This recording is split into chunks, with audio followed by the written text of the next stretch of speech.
ओम गं गणपते नमः। ओम नमो भगवते वासुदेवाय। श्री नर्मदा देव्यै नमः। बोलिए बांके बिहारी लाल की जय।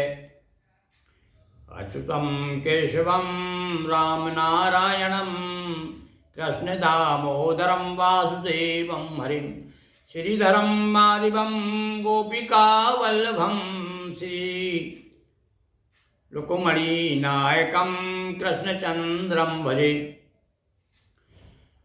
प्रिय सज्जनों, आप सभी को जय जय श्री कृष्ण।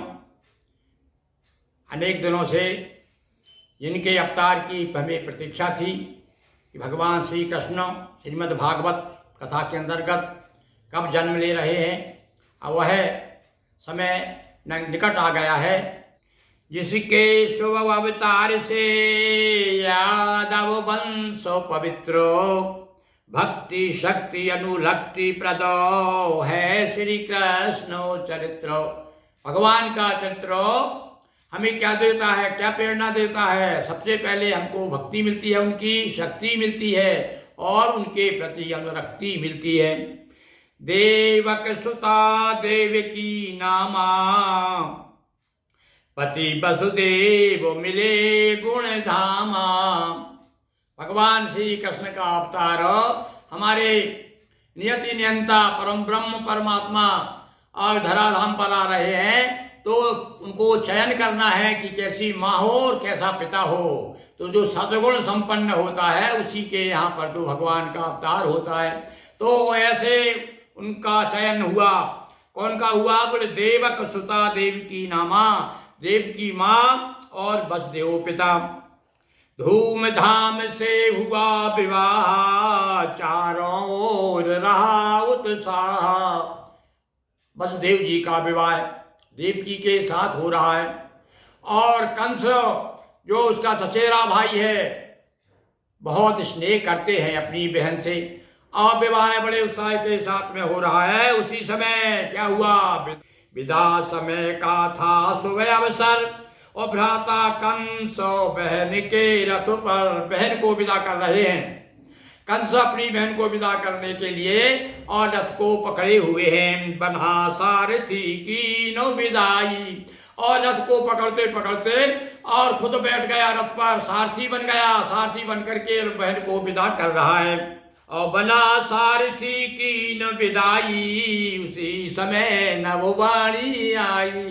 विदा करने जा रहा था और रास्ते में उसी समय देखिए अब कभी कभी एकदम स्थिति बदल जाती है और मंगल अमंगल की स्थिति बन जाती है। मंगल का समय बड़ा प्रसन्न है, सबसे ज्यादा प्रसन्न इस समय कंस को बताया है कि भाई और वास्तव में बहन भाई का रिश्ता बड़ा पवित्र पावन रिश्ता होता है और वह रिश्ता तो निभाया है भगवान श्री कृष्ण ने। आपने देखा है द्रौपदी के किस प्रकार से चीरहरण हुआ था, उस समय भगवान ने बताया कि भाई भाई का क्या कर्तव्य होता है। अब यहाँ पर उसी समय आकाशवाणी होती है। अब देखिए क्या हो रहा है। जिसे विदा तू करने वाला उसका पुत्र 8वां काल। अरे कंसो, तू जिसे विदा करने जा रहा है उसका 8वां पुत्र, जिस बहन का तू बड़े आदर के साथ में बड़े प्रेम के साथ में तू विदा कर रहा है, उसका 8वां पुत्र तेरा काल होगा। इस प्रकार से जब सुना उसने, कंस ने, अरे मेरा काल 8वां, तब तो सारा प्रेम का पूर हो गया। जब प्राणों पर बन आती है तो यहाँ ये भी बताया कि संसार के सारे रिश्ते नाते आदमी भूल जाता है। गर्भ 8 में से शिशु आकर हृदय के दिन लेगा प्राण हरण कर, तेरे प्राण का हरण हो जाएगा। सुना कंस। अब सुनते ही कंस को देखिए अब विरोधाभास देखिए यहाँ पर। अभी तो कितना प्यार था दिल में, तो हमारे जो मनोविकार है ना ये परिवर्तन होते रहते हैं परिस्थिति के अनुसार। कब गुस्सा आ जाए, कब आदमी के अंदर प्रेम क्यों हिलोरे लेने लगा। अब यहाँ पर तो प्रेम में डूबा हुआ था, पर उसी समय जब ऐसा अरे मेरी मौत का कारण मेरा भानेज होगा, ये 8वां पुत्र होगा। अब तो उसे बड़ा गुस्सा आया। सुना कंस आई जिसे भारी ओ बहन बहन मारने खंग समारी, अब तलवार ले ली हाथ में, इतना कहां सहन होता है, और मारने के लिए तैयार हो गया। तब वसुदेव बीच में आकर और कहा कंस से यो समझा कर। अब भला अब देखिए, जिसकी शादी हो गई, जो अपनी पत्नी को लेकर के जा रहा है, उसी समय स्थिति बन जाए कि भाई उसके पत्नी पर कोई उभार कर रहा है, अब वो कोई सहन करेगा क्या।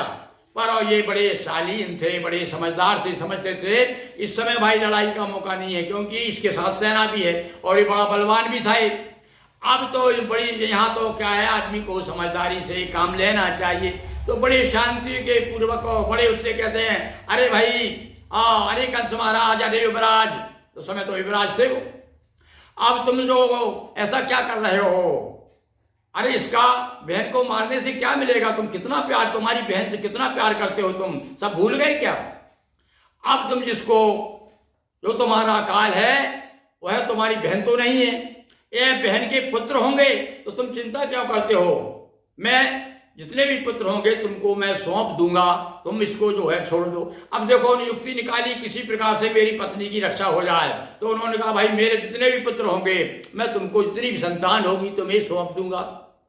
तब कुछ जरा थोड़ा सा इसका जो है पावर जो है गुस्से का कुछ कम हुआ और विचार करने लगा, हाँ बात तो सही है, मेरी बहन को मैं कितना चाहता हूँ, और ठीक है मैं देख लूंगा, अरे वो बच्चे ही होंगे सब खत्म कर दूंगा मैं। तो उसने कह दिया कि ठीक है, जब जब भी जन्मेंगे बालक तुम्हें सौंप दूंगा जननायक। जब जब भी जन्म होगा, जब जब भी मेरे यहाँ संतान होगी, तुम्हें मैं दे दूंगा, वापिस कर दूंगा, तुम जो चाहे सो करना। फिर हो संतुष्ट छोड़ तब दीना। अब संतुष्ट हो गया, समझाया, जरा ज्ञान की बातें बताई कि ये देखो मरना तो सभी को एक दिन है, तुम चिंता क्यों करते हो। अरे भाई तुमको अपनी मौत का इतना ज्यादा डर है, तो जो तुम्हारा काल है वो तुम्हारे हवाले कर दूंगा मैं। वो बच्चे तो हैं, उस समय मार देना, जब बड़े हो जाएंगे तब तुमको मारेंगे, बच्चा तो कोई मारेगा नहीं तुमको। इस प्रकार से जब उसे समझाया वो संतुष्ट हो गया, और नहीं देव की का वध कीना, उसका वध नहीं किया। इसी समय भुवन गो माता देवों से जा कहा वृतांता। काल ने जो हरि ने मारा जन्मा बन कर कंस द्वारा। एक राक्षस था काली नाम का, ये पूर्व जन्म में कंस जो है काली नेम राक्षस था। केसी धैनु को बलि सुत सिचर अत्याचार कर रहे मिलकर। तब सब गए विष्णु के पास, स्तुति की तब मिली दिलासा। और जाकर के भगवान से प्रार्थना करते हैं देवता लोग, हे महाराज इस समय पृथ्वी भी बिचारी जो है, गो दिज धैनु संत हितकारी कृपा सिंधु मानुष तनधारी। भगवान जो है गाय के लिए, संतों के लिए, पृथ्वी का भार उतारने के लिए जन्म लेते हैं। तो पृथ्वी भी गो का रूप धारण करके सारे देवताओं को लेकर के भगवान विष्णु के समक्ष जाकर के प्रार्थना करते हैं। तब भगवान कहते हैं यहाँ चिंता मत करो, अरे जैसे त्रेता युग में मैंने जन्म लिया था ना, अनशन सहित अवतारा, इसी प्रकार में भी आ रहा हूँ भाई। हम दोनों भाई आएंगे, शेष जी जो है वो बलराम बन के आएंगे। और इस प्रकार आश्वासन दे दिया।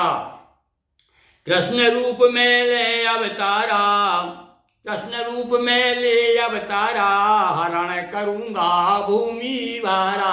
भाई देखो विष्णु पुराण में तो यहाँ तक लिखा है कि भगवान ने अपने 2 केस दे दिए, 2 बाल दे दिए कि अच्छा तुमको विश्वास नहीं हो रहा, ये बाल ले जाओ और मैं ये जो है कृष्ण के रूप में तुम्हारे साम धरती पर आऊंगा। पर भागवत में सीधा लिखा है, भगवान ने आश्वासन दे दिया कि चिंता मत करो, मैं आ रहा हूं कृष्ण रूप में ले अवतारा, हरण करूंगा भूमि भारा। सभी देव मिल किए प्रणामा, श्री हरि गए तभी निज धामा। एक दिवस नारद ऋषि आकर और गए कंस को खबर बताकर। और अभी इसी बीच में क्या हुआ, ये घटना क्या होती है कि अभी तक देखिए इसमें अभी जेल में नहीं डाला है इनको, बसदेव को। बसदेव ने बड़ी ईमानदारी के साथ में अपना एक जो पहला बच्चा हुआ और वो इनको भेंट कर दिया। अब जो ही वो बच्चे लेकर मारने के लिए गया और बच्चे को देख करके, कोमल कोमल बच्चा, सुंदर बच्चा देख करके इसका मन बदल गया कंस का। अरे वो मन में सोचा, अरे 8वां काल है, 8वां बच्चा, ये थोड़ी होगा, आज इसको वापिस कर देता हूँ। वो बुलाया, अरे अरे बसदेव आओ जीजा जी, आइए आइए, ये अपना बच्चा ले जाइए अरे मेरा तो 8वां है, तुम वो 8वां दे देना मुझे। ऐसा कह करके वापिस कर दिया। अब जब इस नारद जी ने देखा कि गड़बड़ हो जाएगा भाई, जो जो धरती में जितना पाप बढ़ेगा इसके पूरे पाप घड़ा भर जाएगा, तभी तो भगवान आएंगे। तो नारद जी आए। अब नारद जी ने आकर के समझाया, और गर्भ 8वां देव की से होगा अवतार, दोनों का तब कंस ने भेजा कारागार। और उनको समझा दिया कि अरे देखो 8वां कैसे तुमने मान लिया, तुम्हारा गणित कुछ कमजोर मालूम पड़ रहा है मुझको। कंस क्या लगा, अरे महाराज मेरा गणित कमजोर? हाँ बोले तुम्हारा गणित कमजोर है। अरे देखो ये मेरे हाथ में एक फूल है, अब बताओ ये कहीं से गिन लो, 8वां यहाँ से गिनोगे तो ये 8वां, इधर से गिनो, हो सकता है को जो पहला ही 8वां गिन लिया हो, आप नीचे से गिनोगे ऊपर तक तो 8वां हो जाएगा। तो तुम ये क्या कर रहे हो, इसको क्यों वापस कर दिया? तब उसके समझ में फिर देखो बुद्धि घुमा दी नारद जी ने। तो फिर उसने एक एक को बच्चों को ला करके और उसका हनन किया, और 6वां 7वां 6 तक तो उसने उसको प्राप्त हुए। उसके बाद 7वां गर्भ निपात हो गया, ऐसा पता लगा गया, क्योंकि आज 7वां जो गर्भ था माया से कहा भगवान ने तुम जाकर के इसको रोहिणी के गर्भ में स्थापित कर दो ताकि बलराम जन्म लेंगे। तो ये कथा हम आगे के प्रसंग में बताएंगे किस प्रकार से उसने पुत्रों का वध किया और किस प्रकार भगवान बलराम वहां पहुंचे और भगवान श्री कृष्ण जन्म लेते हैं। तो इस प्रकार से दोनों को तब कंस ने, और उसके बाद में जेल में डाल दिया कि हाँ भाई नारद जी तुम सही कह रहे हो। तो दोनों को तब कंस ने भेजा कारागार, और गर्भ 8वां देव की से होगा अवतार। बोलिए कृष्णचंद्र की जय, वृंदावन कृष्णचंद्र की जय, उमापति महादेव की जय, हर हर महादेव शंभो। दोस्तों वीडियो को लाइक शेयर कर चैनल को सब्सक्राइब करें। बहुत बहुत धन्यवाद।